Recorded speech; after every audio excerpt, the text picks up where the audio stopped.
नमस्कार दोस्तों, Anand Sagar learning classes के क्वेश्चन आंसर सेशन में आज हम समाज के कुछ महत्वपूर्ण प्रश्नों को सॉल्व करने वाले हैं। आई होप आप लोगों के सभी क्वेश्चन के आंसर सही हो। हर एक क्वेश्चन के लिए 10 सेकंड का समय होगा फ्रेंड्स। तो चलिए इससे पहले क्लास को स्टार्ट करें। फटाफट चैनल को सब्सक्राइब कर दीजिए, ज़्यादा से ज़्यादा वीडियो को लाइक करें, शेयर करें। चलिए आज का पहला प्रश्न है, निडर में कौन सा समास है? ए अव्ययीभाव समास, बी तत्पुरुष समास, सी कर्मधारय समास और डी द्वंद्व समास। चलिए सही जवाब है ए अव्ययीभाव समास। अव्ययीभाव समास का पहला पद प्रधान होता है। चलिए दूसरा क्वेश्चन है आज का, रात भर में कौन सा समास है? कर्मधारय, तत्पुरुष, अव्ययीभाव और द्वंद्व समास।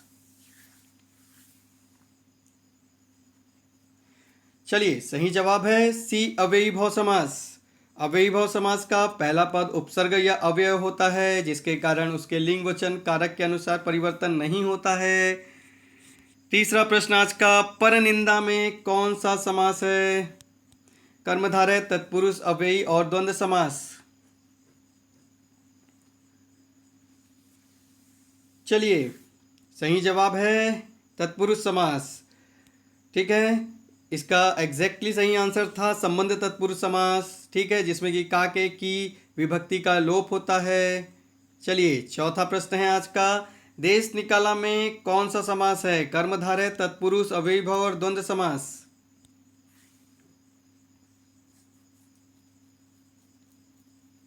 चलिए सही जवाब है तत्पुरुष समास।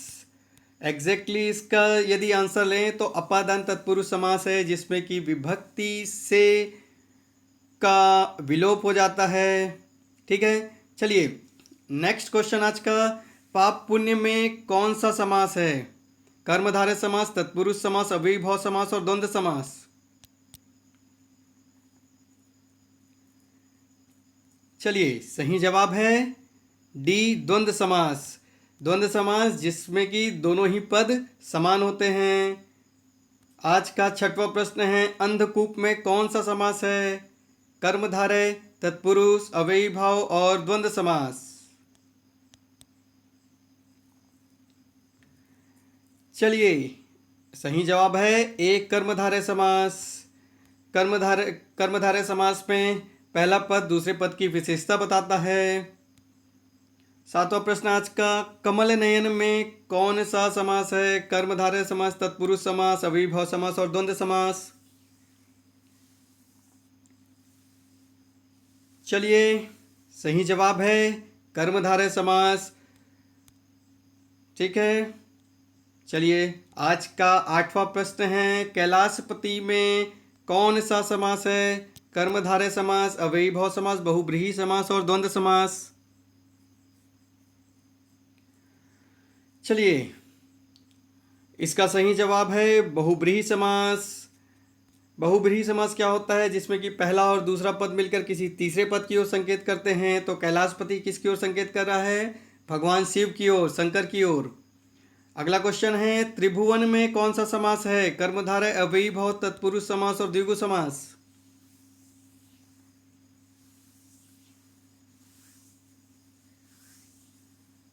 चलिए सही जवाब है डी द्विगु समास। द्विगु समास क्या होता है? जिसमें कि पहला पद संख्यावाचक हो। ठीक है, चलिए 10वां प्रश्न है, दशानन में कौन सा समास है? बहुब्रीहि समास, अव्ययीभाव समास, तत्पुरुष समास और कर्मधारय समास।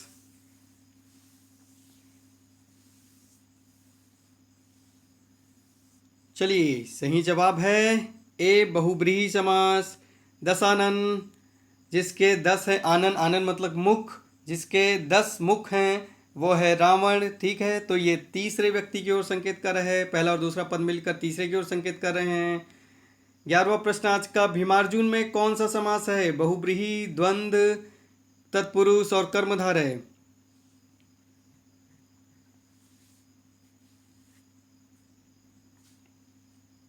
चलिए सही जवाब है बी द्वंद्व समास। भीम और अर्जुन दोनों ही समान पद हैं।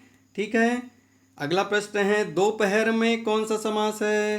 द्विगु समास, द्वंद्व समास, तत्पुरुष समास और कर्मधारय समास।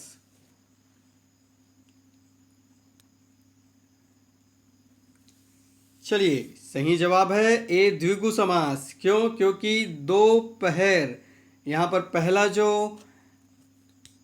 पहला जो शब्द है वो क्या कर रहा है? संख्यावाचक है।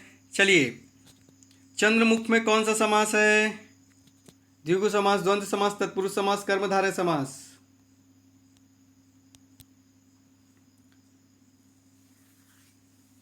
चलिए सही जवाब है डी कर्मधारय समास। अगला प्रश्न है आज का, बलहीन में कौन सा समास है? बलहीन में कौन सा समास है? द्विगु, द्वंद्व, तत्पुरुष, कर्मधारय।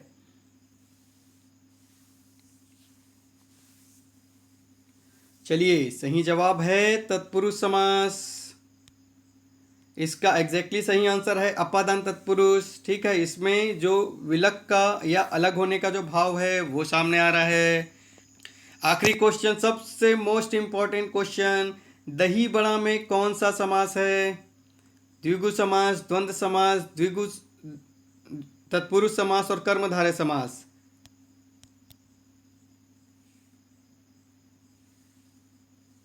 चलिए सही जवाब है डी तत्पुरुष समास। ठीक है, तो चलिए फ्रेंड्स, आज की क्लास में इतना ही। अगली क्लास तक के लिए सबको हैव अ नाइस डे।